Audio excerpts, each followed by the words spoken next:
So I'm Alice Lee, and I'm a physician. I am the office medical director and a primary care physician In your family practice?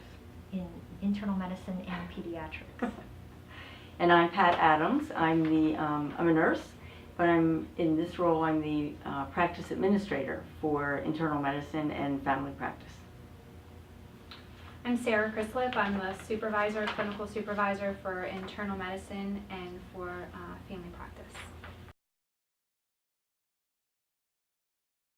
I liked that actually it gave us a pretty accurate measurement, and I liked that you had a computer that automatically waited a minute and did the blood pressure, and then after 3 it averaged it out. So we certainly can do that while we're sitting with the timer and sitting at the computer writing them down and averaging them. But having it automatically done actually made it a lot easier, and I liked that I could rely on those results to be accurate and a good blood pressure for the patient.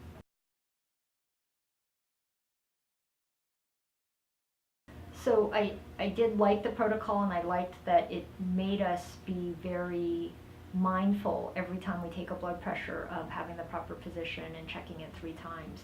What I was also very concerned about, though, is that it made the minimum screening time much longer. Mm-hmm. So in a day where time is our largest enemy and you're seeing 20 to 25 patients a day, having that minimum interaction be already lengthened to 5 minutes when we have 15-minute patient appointments made it very burdensome to have to wait that time period for many patients, although I did find it was accurate and I liked it. I think the other thing with the protocol, it was a nice opportunity both visually and teaching people, all the clinical staff, about the right way to do a blood pressure. I agree. I think at first, I think we were all a little hesitant, providers and clinical MAs, about bringing patients back in a timely manner to try to get the patient's vital. I know we thought it was too time consuming, that we wouldn't be able to do it, but we ended up working it out, and as a practice now, we were used to it. You know, we all had our timers at our desk, so we were prepared to revisit the patient to unhook them. So the memory would be one feature that would be excellent, or truly an advantage if we could keep that. That actually happened yesterday even to me, where we thought we were going to go right back into the room and answered a phone call, and it turned off by then.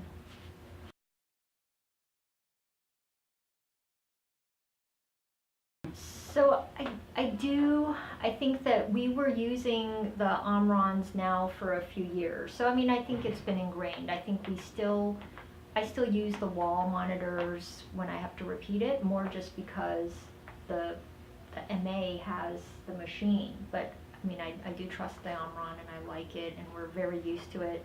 It allows you to be sitting on the chair on the ground level rather than on the exam table, which may be too high. So I do like it. I think the machine in general is a helpful machine to rely on. I think because everything and technology, computers, you know, we're just so used to everything being automated and not really having to do much manual. So I think that having the manual, I think having the automatic machines now are very helpful for the MAs, and time consuming. I know, you know, most of us don't even have to wear our stethoscopes anymore, but we have them in case we have to repeat the manual. Right. And I think more and more providers, they actually adopt it more. I think that you see that probably with even younger, and when I say younger, not necessarily age, but people that are newer into the field that adopt that technology. And I think we see that a lot, and it really is ingrained. And there's for me personally, I sometimes think that there's more human error of somebody trying to listen to that blood pressure, and that's a bit of a skill. We do have some providers still that if it's high, that they want us to take it manually. One of our providers has us take it in manual if it's high, if it's over 140, over 90. I'll do whatever's convenient, to be honest. I mean, so if they're already on the table, I'm going to take it manually. because that's kind of just a easier workflow. If they're sitting on a chair and I know that I don't have another patient, then I'm going to get the Omron. But we don't keep the Omrons in the room anyway, so for the providers, I think it's easier to just take a manual. If it's to try to repeat, I think it becomes an either or. There are some people who will always get these error messages, and I don't know exactly what they're doing with their arms. Sometimes, and it's just like AFib, like patients in AFib or Right. a regular heartbeat, you know, you have to take manual. Or I've noticed that some heavier patients, more obese patients, the thigh cuff, I did notice the thigh cuff is actually not as big as our thigh cuffs that we have in the office for manual use. So there are times that I'm not even able to use it for heavier patients. I have to get the manual. Yeah. I think that sometimes you can, but that does become, you might start talking to a patient and then they start talking back, and so then you kind of say like, oh, don't start telling me that story about when you went to the Bahamas during this blood pressure. So that little, sometimes you're just going to ask a yes/no question even though you're waiting, so you might start. And that's where you multitask, is try to get the med list reconciliation, pull them up on the screen, see if there's any other shots you need to pull up or things. But the temptation though becomes, if we really multitask, then the patient will start talking, and that You don't get a proper measurement. right.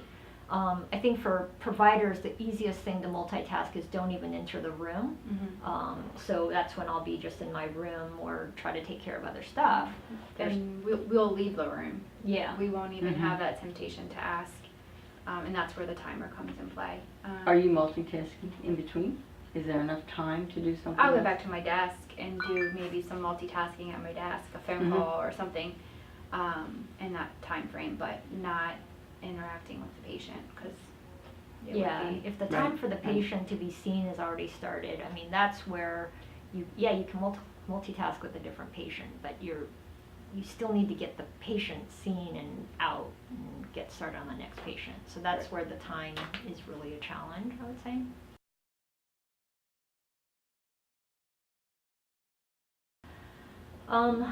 I think that some of the things that were helpful is we did have the posters at every room, and there were some rooms we couldn't do just the way the free wall space is, but generally a place where the patient is sitting in a chair and can read it. So even during the downtime where they're reading it and it says, put your feet down on the ground and lean all the way back, it just makes them more aware. And to be honest, I think some MAs are very good at reminding them of all the proper positioning, but some MAs don't, because you're just trying to rush in and out.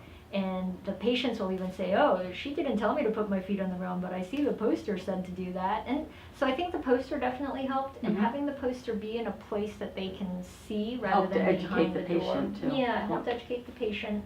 I think that there were little things that we added to the Omrons that were helpful too, is because not every chair has a elbow rest, so having that little stand helped. I actually did something, we've also, for some short patients who don't reach the ground, we had like these little step stools. I had yesterday a really short patient, and her feet didn't reach the ground, but she wasn't like way short, so I actually used the legs of the Omron. So I just pulled it right next to her, and she put her feet on the Omron. So I was like, oh, you got a footrest, and we're doing your blood pressure. So it worked perfectly. So I think if there's something where we can even, without a step stool you have to procure from somewhere, is having it be built in would be helpful. But kind of knowing that and educating people on that, the position here or the little, using the Omron itself is the things that really help you to be more compliant. One advice that I have is, I still have trouble when I have to remind staff, is making sure they're plugged in, because I'm not always working with somebody primarily. I'm normally covering and stealing machines, and it's never any fun when you get that machine that's dying and you don't realize it until the third reading and it dies, because not only did you spend 5 minutes taking a blood pressure, you now don't have an average reading to get. So I know that is And I think a lot of frustration. MAs just have it kind of a reflex ingrained, plug it in at the end of the night when you go home. Yeah, I Most think, I do. think they do pretty well. Most We do. also found that don't most plug them in the provider offices? Because we did find in our hallways sometimes that it seemed as if housekeeping would maybe need the plug, and so they would unplug the machine because they need the plug and maybe forget to plug it back in. We could never confirm that, but it works better to have them in the provider offices.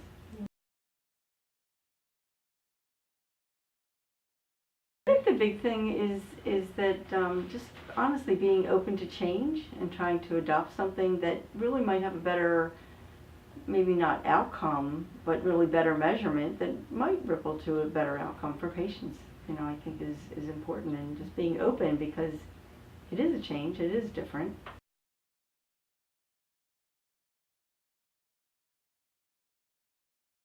I think one of the interesting things though is it's about whether as providers and offices and MAs we are kind of mandated to do these things. It is good to kind of think back and say, well, this is for patient care and this is for educating and for good outcomes for patients. And so that's where if you enlist the patient to be involved, it kind of forces us as the providers and the staff to get involved anyway. So if you have an MA or a provider who really doesn't care and they kind of say, forget about it, don't do that, but you sit in the room and it says, oh, Dr. Lee, that last MA didn't get my blood pressure with my feet on the ground, and that's what it says. And then I'm going to be obligated to say, okay, let me repeat it with your feet on the ground in proper position. So really getting patient education helps. I think the other thing with the plugging in thing is just as a little thing, if the machine keeps turning off because we forget about it, it is that also enlisting the patient really helps. So sometimes even making sure that there is a pencil always nearby and they can write it on the exam table paper or on a piece of paper sideways. So if no one comes in and they write it down, and they might write it down not necessarily to help the MA or the provider, but because they wanted to go home and know what their blood pressures were. The people that were in charge of the study, Katie, everyone else, they were very involved, very attentive, checked in with us really frequently. So we felt like we knew them very well, we could contact them. That really helped to keep it alive and sustain it. And I agree, that's also if we had any equipment problems, like it's like, oh, let me give you a new Omron, and I think that happened a couple that was times. very helpful.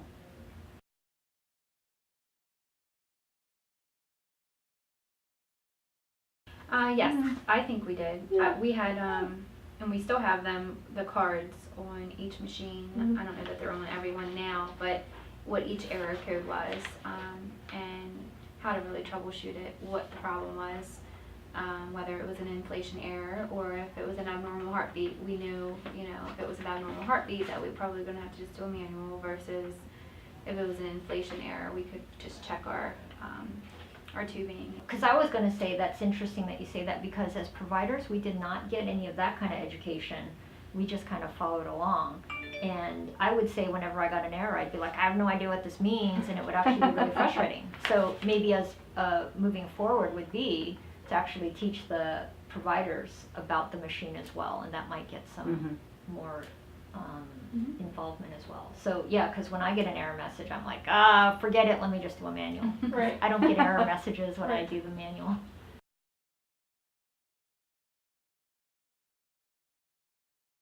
So we have had, when we did the Project Redship, we had provider meetings too that were talking about why is this important, is because high blood pressure is very common, and high blood pressure is an important thing for us to try to treat. So those things I think can help to enlist that. I think as providers we all know that, but really trying to have that be on the forefront is probably helpful, to time that at the same time as bringing out the Omrons. So I'm not positive that we had that timed exactly the same. I don't think we did. And that probably does make it, whereas providers are just like, oh, you're getting new machines, but we don't, we felt it as, oh, that just slows me down, but we weren't really invested in it until we really met with them afterward.